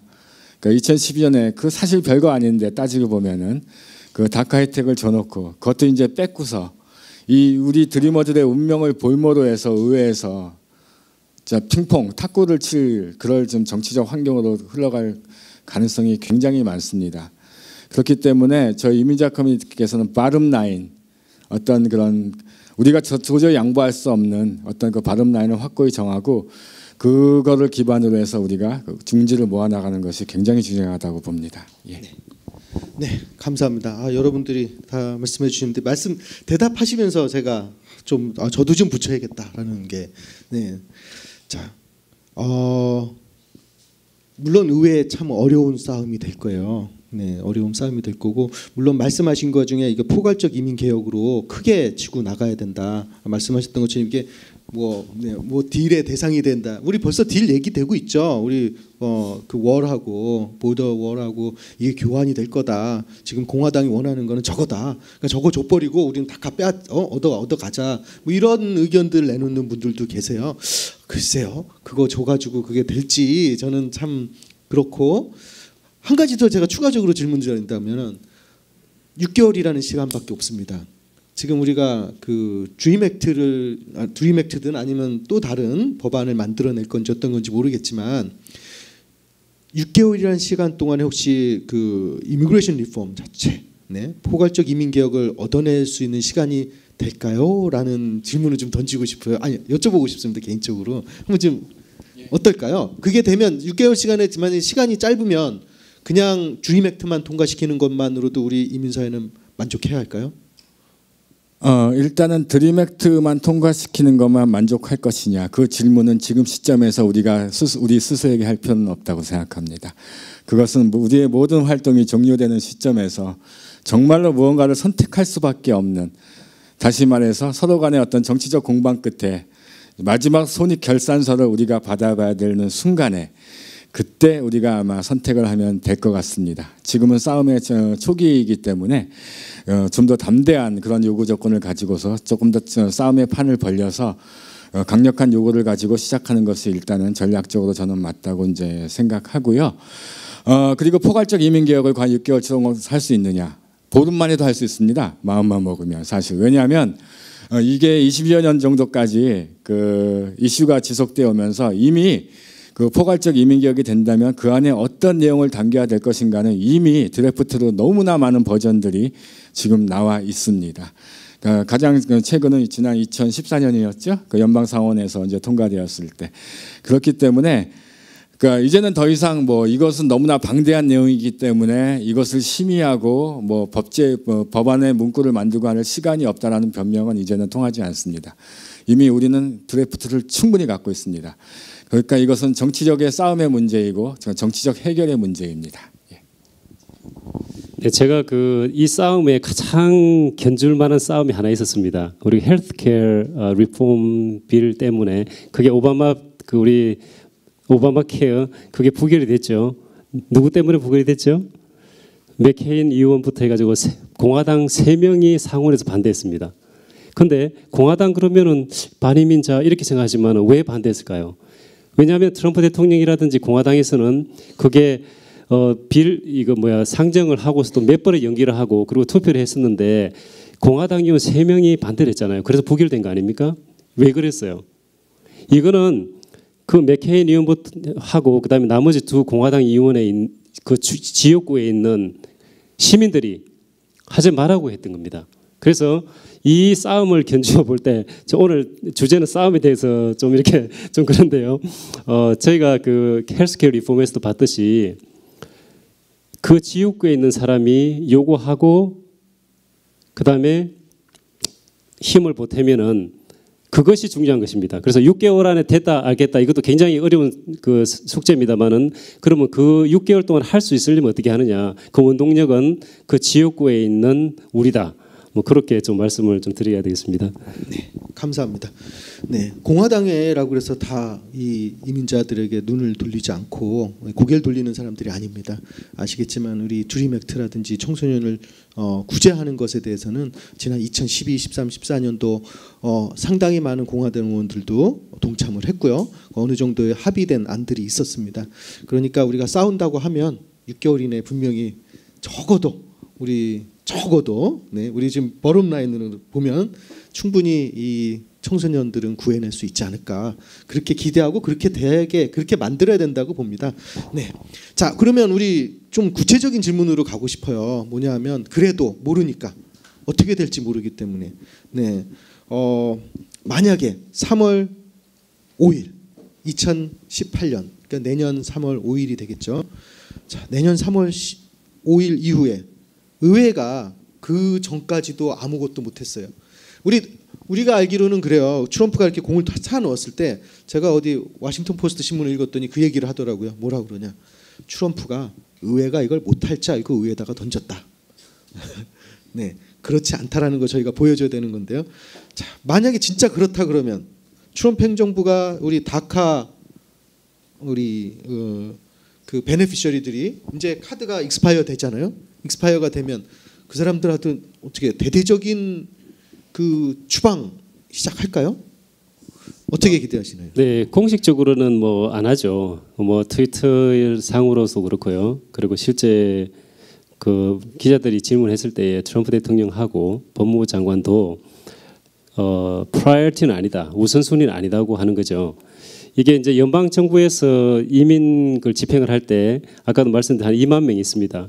그래서 15,000명을 더 충원한다고 했는데 충원을 해도 이 100만 명을 다 잡아서 할 수 없겠죠. 그래서 제가 볼 때는 3월 5일이 지난다 할지라도 그리고 드림 액트를 통과 안 할지라도 집행 대상에서는 제외가 되지 않겠는지 하는 그런 조심스러운 전망을 할 수밖에 없다. 저는 그렇게 생각합니다. 그래서 너무 걱정하지 마시되 6개월 동안 정말 네, 의회를 움직이는 그런 감동의 물결이 있었으면 좋겠습니다. 최 변호사님 전망이 아마 저도 아마 그렇게 되지 않을까 이제 생각은 합니다. 근데 다만 이제 저는 다른 측면을 좀 말씀드리려고 했는데 우리가 뭐 오바마 행정부를 추억하시는 분들이 많으실 겁니다. 트럼프 행정부에서 워낙 엄청난 일들이 벌어지고 있기 때문에. 그런데 오바마 행정부에서 역사상 최대 숫자의 이민자들이 추방되었습니다. 매년 40만 명 정도가 추방되었죠. 그렇지만 여전히 이민 개혁 문제는 끝나지 않고 있습니다. 그러니까 추방과 단속만으로는 절대로 이 문제를 해결할 수가 없습니다. 그렇기 때문에 거듭 말씀드린다마는 그러니까 추방과 단속의 요건은 강화되더라도 근원적으로 현재 존재하고 있는 11 밀리언 서류 미비자 분들의 어떤 그 합법적 그 어떤 신분 취득이나 그런 것들이 포함된 그런 종류의 이민 개혁이어야 됩니다. 이것은 트럼프 대통령 본인이 무엇보다도 잘 알고 있을 것입니다. 누구라도 지금 가장 이 걱정하시는 부분들은 이럴 거예요. 내 신분이 노출됐고 아시겠지만 이거 2012년도 시작할 때 정부가 몇 번씩 얘기했던 것 같아요. 이거 신고해도 와서 카드 받고 신청해 승인 받아도 내가 어디에 사는지 다 알려줘도 이것으로 어떻게 추방을 한다든지 체포한다든지 이민법을 하는데 사용하지 않을 것이다라는 그런 얘기를 몇 번씩 했었던 겁니다. 하지만 이게 모든 분들이 이것에 대해서는 좀 반신반의하고 계시는 것 같아요. 자, 우리 주거지가 노출된 우리 분들 또는 가족분들 어떻게 대처를 하는 게 맞을까요? 실제 그게 아까 발제에서 제가 요거 때문에 좀 빼놨는데요. 그 행정명령하고 그 국토안보부 메모에 보면은 비이민 비자하고 서류 미비자의 프라이버시 프로텍션을 제외시켰습니다. 공식적으로. 그래서 지금 디파트먼트에서 어떤 절차를 밟고 있냐면 미국의 헌법하고 그다음에 프라이버시 액트 비밀보호법이죠. 자, 여기에 관련된 모든 법제를 연구를 해가지고 시민권자가 영주권자가 아닌 비이민 비자 홀더, 그러니까 뭐 취업 비자, 학생 비자 다 해당이 됩니다. 그리고 당연히 신분이 없으신 부분까지 이 프라이버시 액트에서 제외하는 거죠. 지금 현재까지는 우리가 그 이민국 폼을 쓰다 보면은 인스트럭션이라는 게 있는데 그 맨 마지막에 나오는 게 프라이버시 액트에 대한 그게 꼭 나옵니다. 그 이유는 뭐냐면은 이 정보가 정말 중요한 것이기 때문에 그렇습니다. 그런데 예전 같으면은 이 우리가 이민법상의 베네핏을 신청하면서 그 전 모든 어떤 인포메이션을 홈랜드 시큐리티 국토안보부에서만 공유를 하게 돼 있습니다. 그런데 행정명령을 통해 가지고 비밀 보호를 없앴기 때문에 IRS라든지 FBI라든지 모든 연방 정부에게 이것을 줄 수 있는 그런 것을 지금 시도를 하고 있는 중에 있습니다. 물론 이게 지금 끝난 건 아닙니다만은 앞으로 이렇게 될 수도 있고요. 이제 그렇기 때문에 사실 이 질문이 상당히 중요할 수 있겠습니다. 그렇지만은 그렇다고 해서 우리가 미국에 들어와 있고 그다음에 그 다카 혜택을 보기 위해서 인포메이션을 전했지만은 이것을 우리가 어떻게 해킹을 해가지고 없애지 않은 이상은 물리적으로는 이거를 할 수가 있는 건 아닙니다. 그렇기 때문에 우리가 드림 액트를 요구하고 그리고 어떤 반이민을 성토하는 것과 마찬가지로 이러한 세부적인 것도 관심을 가지고 목소리를 높여야 되는 그런 또 중요한 사안 중에 하나라고 저는 그렇게 판단합니다. 많은 분들이 걱정들 하세요. 이사 가야 되는지, 네, 빨리 다른 곳으로 옮겨야 되는 건 아닌지, 네, 그런 걱정들 하시는데 아직까지는 걱정 마음 놓으시고, 네, 앞으로 6개월 싸움 지켜봐 주시기 바랍니다. 자, 이제 우리 다카 오늘 CNN 뉴스에 나왔습니다. 고용주들에게 이렇게 얘기를 한 거예요. 의회가 무엇을 할 것이라고 기대하지 말고 준비해라. 라는 내용을 그렇게 이민 변호사들이 이제 고용주들에게 조언을 해주고 있다고 합니다. 그러니까 의회가 무엇을 물론 이제 최악의 상황을 고려하기 위해서 그런 것이겠죠. 자, 우리 다카 베네피셔리들 직장 다니고 있고 학교 다니고 있고 지금 이제 열심히 사회 활동을 하고 있는데 이 카드가 익스파이어 되면 어떻게 대처해야 될까요? 어떤 일이 고용주는 어떤 걸 해야 되고 우리 본인들은 어떤 것을 해야 하는 게 맞을까요? 우리 변호사님, 네, 최영수 변호사. 네, 네, 변호사 입장에서 좀 간단히 말씀 드리도록 하겠습니다. 일단은 이렇게 이해하시면 되겠습니다. 사실은 노동 카드가 없으면은 법적으로 일을 못하기 때문에 한인 사회는 이게 좀 덜한 것 같아요. 그리고 우리 라티노에서도 우리가 소위 말하는 캐시 받고 일한다 뭐 그런 관념이 있기 때문에 크게 우려를 하지 않아도 되겠습니다만은 특히 이제 우리가 아까도 제가 말씀드렸듯이 이 친구들은 국민학교, 고등학교, 대학교까지를 다 여기서 나온 사람들이에요. 그렇기 때문에 많은 사람들이 주류에 있는 회사에 일하는 경우가 많습니다. 굉장히 좋은 자리에. 그런데 제가 변호사로 느끼는 것은 만약에 노동 카드가 만기가 되면은 이 친구들이 이 회사들이 주류에 있는 미국 회사들이 그 고용 관계를 더 갱신하지 않을, 그러니까 연장을 하지 않을 가능성이 상당히 높습니다.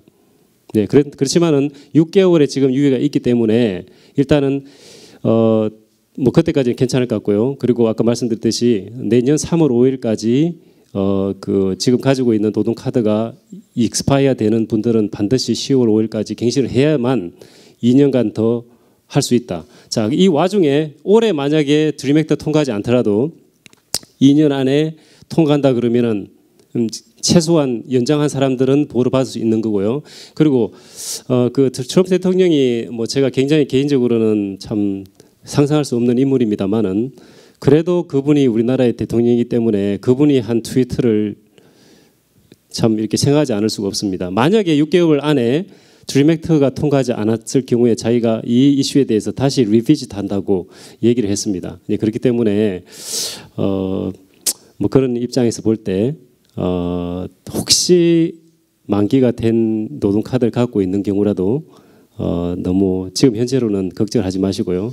우리가 늘 그래왔듯이 이민자의 아들 딸로서 자신을 가지고 뭐 계속 본업에 임해 주셨으면 하는 그런 바람뿐입니다.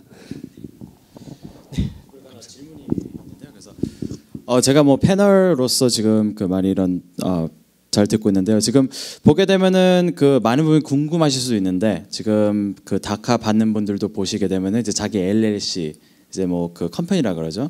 이런 걸 만들어 가지고 이제 고용을 받는 그런 경우도 있긴 있는데 이게 그거에 관해서 약간 어떻게 코멘트를 할 수 있을까요? 저 궁금하신 분 있을 것 같은데요. 네, 한국 사람들이 참 이게 장점이 뭐냐 하면 자기 비즈니스를 많이 한다는 거죠. 네.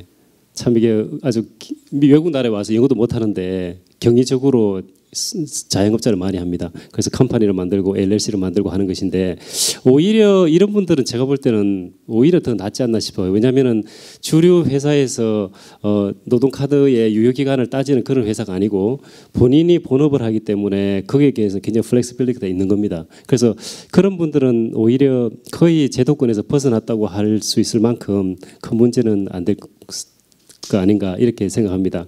그리고 드림 액트가 자꾸 드림 액트 하는데 이 드림 액트가 뭔지를 지금 모르시는 분이 있는데 간단히 말씀드리면요. 조건부 영주권을 주는 겁니다. 그래서 지금 다카에 해당되는 분은 다 8년짜리 조건부 영주권을 받으세요. 오토매티컬리. 그다음에 거기에 해당이 안 되시더라도 법이 제정된 날로부터 소급해서 4년간 체류한 사람들은 다 신청을 할 수가 있습니다. 그리고 물론 이제 군모를 캐릭터라 해가지고 뭐 범죄도 짓지 말아야 되고 뭐 그런 여러 가지가 있겠습니다만은 자 이것이 바로 드림 액트의 핵심이에요. 그렇기 때문에 만약에 그렇다고 그러면 우리가 8년 동안의 조건부를 받고 그 다음에 대학교를 마친다든지 그리고 4년 중에 2년을 마친다든지 일을 3년 동안 한다든지 그리고 군대 2년 갔다 오면은 퍼머넌트 영주권을 주는 제도가 이겁니다. 정말 다카에 비해서 신분을 주는 영주권을 주는 그런 제도이거든요. 그래서 이게 생각한 만큼 너무 좋은 거예요. 네, 그렇기 때문에 우리 다카에서 드림 액트로 그리고 드림 액트에서 영주권으로 그래서 우리 젊은 우리 차세대 미국의 리더들이 꼭 영주권을 받고 더 열심히 이 나라를 위해서 할 수 있으면 좋겠습니다. 네, 감사합니다. 네, 아까 그 회사 소유권과 노동, 고용 좀 별개의 문제예요. 네, 그러니까 많은 분들 좀 편안하게 생각하셔도 괜찮을 것 같습니다. 자, 그 다음에 우리 이 질문은 두 가지를 한번 묶어서 했으면 좋겠어요. 시간 관계상. 자, 뭐냐? 제가 가지고 있던 질문은 두 가지인데요. 오늘 보면 뭐냐면 지금 현재 이민 우리 다카 베네피셔리 되시는 분들, 우리 이 수혜자들, 이 다카의 수혜자가 되시는 분들 합법적인 신분을 받을 수 있는 방법이 있나요? 우리 새로운 법안 나오는 거 외에. 그리고 그 방법들이 외에 또 여러 가지 지금 이렇게 어려운 상황이 발생을 하니까 상당히 많은 유혹들이 있을 거예요. 유혹들이라는 거는 이민 사기입니다. 이민 사기. 특히 히스패닉 커뮤니티에서는 몇 가지 아주 전형적인 형태들이 좀 있어요. 그런 이민 사기 한번 같이 묶어서 한번 우리 최 변호사님, 네, 한번 또 우리 어떤 방법이 있는지 합법적인 네. 신분을 받을 수 있는 방법 몇 가지는 있을 것 같습니다. 네, 법적인 문제이기 때문에 제가 또 말씀드리겠습니다. 일단은 그 다카 또는 드림액트의 혜택을 볼 수 없는 사람들은 우리가 일단은 우리 다카 수혜자들을 놓고 보면 지금 결혼 정년기에 있는 사람이 참 많습니다. 우리 참 공부도 잘하고 그리고 참 훌륭한 분이 많아요. 우리 장영래 씨 같이 이런 운동을 위해서 진짜 온몸을 바치는 분도 계시고 월스트리트에 있는 사람도 있고 변호사도 있고 다 있습니다. 자, 이런 분들은 결혼을 해서 영주권을 받는 게 가장 빠른 일입니다. 시민권자 배우자를 통해서 신분을 전환하는 방법이 가장 쉬운 거고요. 그다음에 245I라는 불체자 사면 조항이 2001년도 4월 30일 날 어떻게 보면은 이제 혜택을 보는 마지막 날이었습니다. 2001년도가 다카가 처음 얘기된 해일 수도 있어요. 그 이후로 16년이 지났습니다. 그래서 참 미국 이민 이 제도가 얼마나 브로큰 됐으면은 15년 동안에 그렇게 상원 하원 우리가 거리로 나가서 했는데도 아직까지 그걸 못 하고 있거든요. 그렇죠. 그래서 혹시 2001년도에 마무리가 되었던 그 245I 조항에 해당이 된다 그러면은 혜택을 볼 수 있는데 두 가지입니다. 부모님이 만약에 245I로 영주권을 받았을 경우에는 그랜드파더 돼가지고 그 자녀들도 취업이라든지 그다음에 가족으로 영주권을 신청을 받을 수가 있으면은 영주권을 할 수 있는 기회가 있습니다. 스폰서가 있을 경우에. 자, 요 정도가 되고요. 그다음에 수동적입니다만은 영주권을 받는 제도가 한 가지 됐는데 그거는 뭐냐면은 우리가 이제 비신분이잖아요. 그리고 트럼프 대통령께서 집행대상을 넓혀가지고 단순 불체자도 지금 추방을 하기 위해서 이민법원으로 이제 소환하는 경우가 있습니다. 자, 그때 10년 지나고 본인이 10년 이상 살았고요. 그 다음에 배우자라든지 그 다음에 이제 자녀가 그 시민권자인 경우에는 혹시 불법으로 들어왔다 할지라도 그 추방을 캔슬을 하고 영주권을 주는 제도가 있습니다. 그걸 이제 법적으로는 cancellation of removal 이렇게 합니다. 그래서 아까도 말씀드렸듯이 이민 재판에 회부됐을 경우에 구제 조치가 꽤 있습니다. 그렇기 때문에 포기하지 말고 거기에 해당이 되는지를 충분히 가름해가지고 소극적이나마 영주권을 받을 수 있는 제도. 뭐 제가 볼 때는 크게 그 세 가지인 것 같고요. 많이 없습니다. 그러니까 그래서 이 드림액트만이 방법일 수가 있고요. 이민 사기는 어디에도 있었습니다. 뭐 흔히 이런 거죠. 뭐 3만 불 줄 테니까 뭐 내가 영주권 해줄 테니까 그래도 놓고 돈 다 받고 난 다음에 안 해주는 거예요. 그래서 뭐 플러싱에 뭐 투베드룸 아파트먼트를 하나 내가 갖고 있는데 내가 3만 불을 받고 예를 들면 네가 같이 사는 거로 하면서 7개월 있다가 인터뷰를 하고 영주권을 해주겠다. 그러면서 돈 다 받고 안 해주는 경우도 있고 뭐 그것 때문에 더 문제가 되어서 나중에 실제 불체자 사면 조항이 의회를 통과했을 경우에 오히려 더 그게 걸림돌이 되는 경우가 많이 있습니다. 그렇죠. 그리고 변호사 중에서 이상한 변호사들이 있어요. 특히 뭐 특정 인종을 하기는 좀 그렇습니다만 메인스트리트에 있는 뭐 예를 들면은 거기에서 뭐 이번에 이제 다카가 이제 폐지가 됐기 때문에 특별하게 자기들이 이민국 직원을 아는데 이런 제도가 있는데 뭐 2만 불을 주면 해주겠다 뭐 그런 것들이죠. 자, 그래서 이게 룰 오브 썸은 뭐냐면은 이민법상에 너무 좋아서 too good to be true입니다. 너무 내가 생각할 때 너무 좋아. 그건 다 거짓말이에요. 그래서 반드시 그 잣대를 이용하시고 혹시 이민 사기가 희생자가 되지 않도록 가장 중요한 이유는 이민 사기에 해당이 돼가지고 우리가 가짜 서를 넣잖아요. 그 때문에 드림액터도 안 되고 다 안 되는 겁니다. 그리고 심지어는 시민권자 배우자를 만나가지고 나중에 정식적으로 시민권 영주권 신청했을 때도 그것이 문제가 될 수 있는 확률이 높습니다. 이제 그렇기 때문에 우리가 인내심을 가지고 계속적으로 관심을 갖는 게 중요할 것 같습니다. 방금 말씀하셨던 거 있죠. cancellation of removal. 아주 전형적인 히스패닉 커뮤니티에서 아주 만연하고 있는 이민 사기 전형입니다.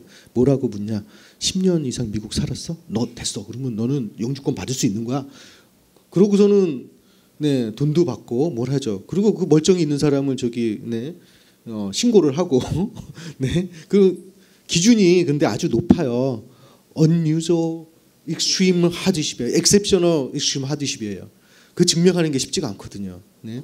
근데 그냥 갖다가 넣고 뭐 그런 경우들이 있고 또 한 가지 아까 그 메인스트림 얘기하셨는데 또 한 가지는 뭐냐면 한국 국적 있는 분들한테 어사일럼 신청하라고 그러는 분들이 있어요. 제가 최근에 접한 바로 네. 중국 변호사들이 접근해서 너네들 5,000불 가져오면은 어사일럼 신청해 준다.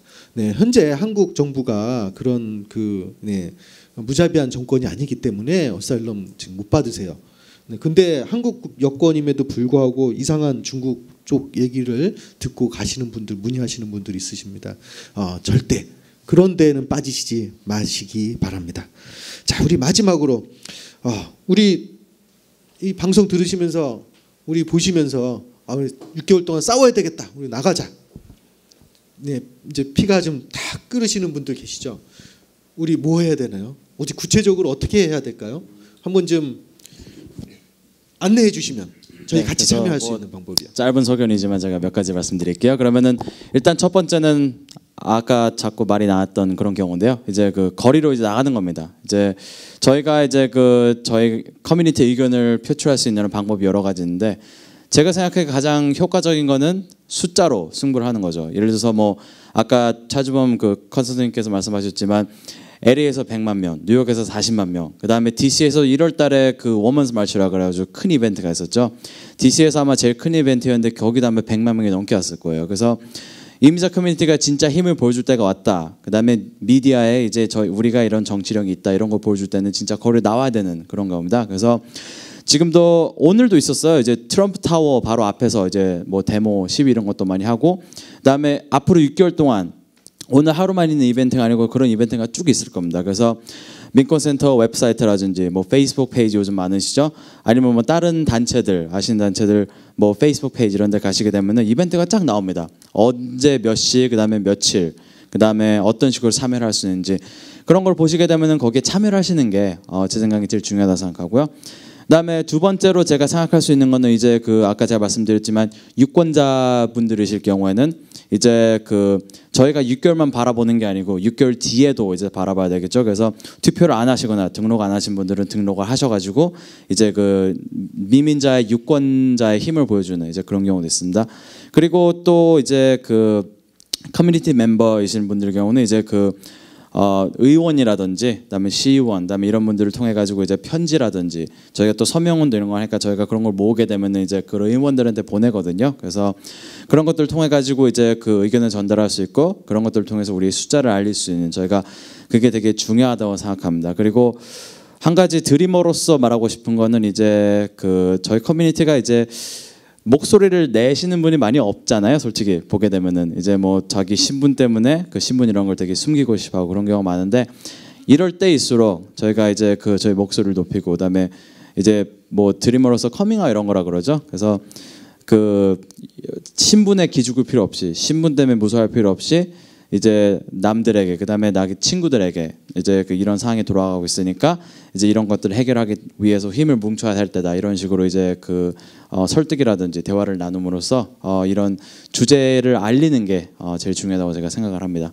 2012년 8월 15일부터 다카가 시행되었을 때 그것은 저희 민권센터에게 와이들리 도어가 오픈된 거였습니다. 그 전까지는 아주 극소수의 용기 있는 드리머들만 커밍아웃을 했기 때문에 그 극소수의 드리머들과 같이 활동했는데 2012년 그 다카가 시행되면서 많은 드리머들이 그야말로 커밍아웃을 하면서 저희 민권센터 활동과 함께하고 있습니다. 저희 현재 민권센터 내에는 AADC 아까 정정래 씨가 그 소개해드린 그 드리머 활동 그룹이 있고 바로 이 정래 씨 같은 경우가 바로 다카로 인해서 활동가까지 된 하나의 그 전형적인 입니다. 이런 분들이 앞장서고 있기 때문에 우리 같은 이민자로서 같이 이렇게 함께 활동에 조그마한 힘이라도 보태주시길 간곡히 부탁드리고요.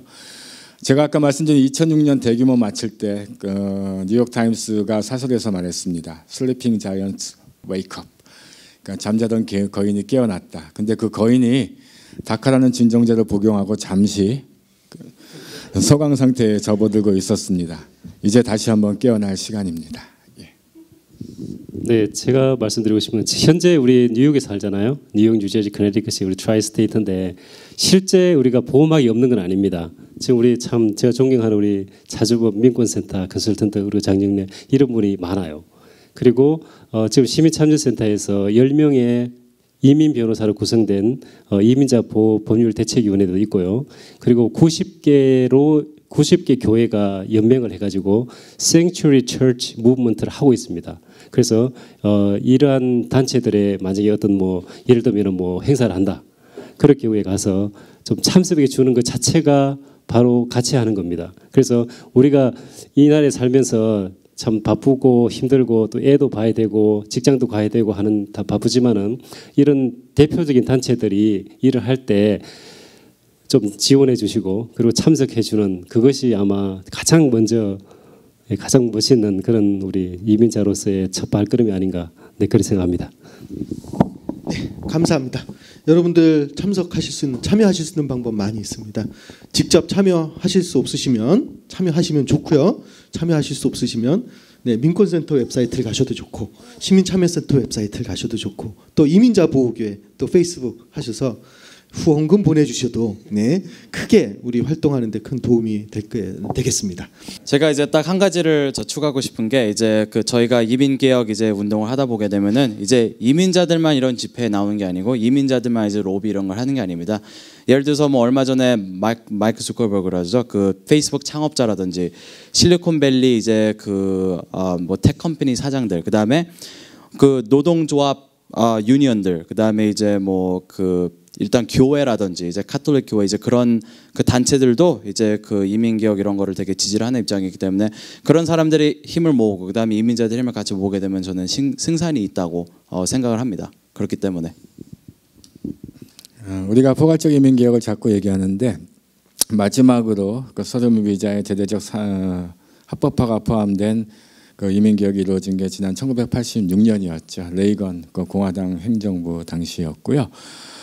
가능성이 없다라고 이제 비관적인 전망을 분명히 할 수 있습니다. 현재 의회 구도나 여러 가지 이민 정책의 흐름을 볼 때는 그런 전망을 분명히 할 수 있지만 그러나 의회 정치만을 기대고 거기에서 처분만 기다린다면은 우리는 아무것도 할 필요가 없는 것입니다. 그저 의회의 구도가 바뀌기만을 기다려야 되죠. 그러나 실제로 정책이 위반되는 과정과 시연되는 과정은 꼭 그것만은 아니지요. 의회 정치는 의회 정치대로 작동이 될 것입니다. 그들은 그들의 정치를 할 것입니다. 우리는 우리의 정치를 하면 됩니다. 우리의 정치는 그 가능성을 최대한 높일 수 있도록 힘차게 대중 캠페인을 펼쳐나가면서 다양한 방식으로 함께 싸워나가는 것이라는 거 그거 말씀드리고 싶습니다. 많은 앞으로 6개월 동안 관심 가져주시고 또 우리가 노력하는 것 얻어내려고 하는 것 얻어낼 수 있도록 많은 참여와 또 후원 부탁드리겠습니다. 감사합니다.